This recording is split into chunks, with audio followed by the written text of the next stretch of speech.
एक पीड़ित व्यक्ति माननीय न्यायालय के समक्ष अपनी न्याय की गुहार लगाने के लिए जाता है। तमाम सबूत, तमाम गवाह होने के बावजूद वह न्यायालय में केस हार जाता है। मैं एडवोकेट राजेश कुमार आज बात करने जा रहा हूं कि माननीय न्यायालय के समक्ष ऐसा क्या न करे जिससे आप केस हार सकते हैं। तो उन गलतियों पर हम लोग आज बात करने जा रहे हैं। सबसे पहला है कि कोई भी बात को जो है रखना है वह बहुत तर्क संगत से, बहुत ही सटीक तरीके से रखना है। गवाह को पेश करना है ताकि माननीय न्यायालय उसकी गंभीरता को समझे और जजमेंट आपके पक्ष में जाए।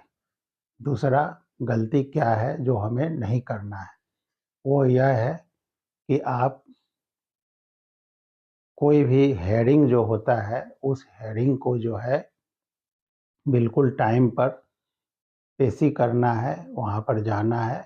हेयरिंग के दिन ऐसा नहीं हो कि हेयरिंग कोर्ट का आ रहा है और आप उस हेयरिंग में अनुपस्थित हो जा रहे हैं। अगर कभी काल बहुत ज़्यादा ज़रूरी होता है तब हम हेयरिंग को जो है उसमें अनुपस्थित हो सकते हैं, लेकिन उसके लिए भी हमें क्या करना होगा, टाइम पेटिशन देना होगा। टाइम पेटिशन देना है, लेकिन इसका मतलब यह नहीं है कि हर छोटी चीज़, हर छोटी काम जब पड़े तो उसके लिए हम टाइम पेटिशन लगा दें। इससे बहुत ही नकारात्मक प्रभाव केस पर पड़ता है। उस चीज़ से हमें बचना चाहिए। बहुत ज़्यादा जब ज़रूरत हो तभी हमें टाइम पेटिशन लगाना चाहिए।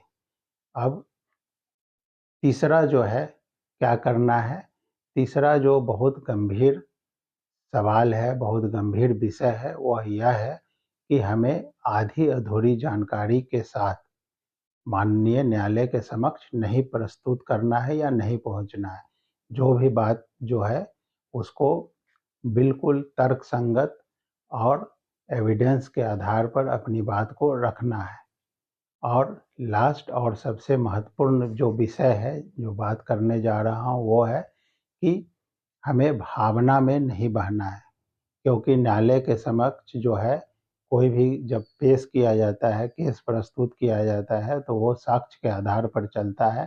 तो जब आप बात को रखें तो भावना में बहकर, कोई आवेश में आकर वहाँ पर बात को नहीं रखना है। बहुत विनम्र तरीके से, बहुत विनम्र लहजे से अपनी बात को रखना है और अच्छे से जो पुरानी केस जो डिग्री हुई है, जो पुराना, उसके आधार पर अपनी बात को उसको उस आलोक में रखते हुए बात को रखना है।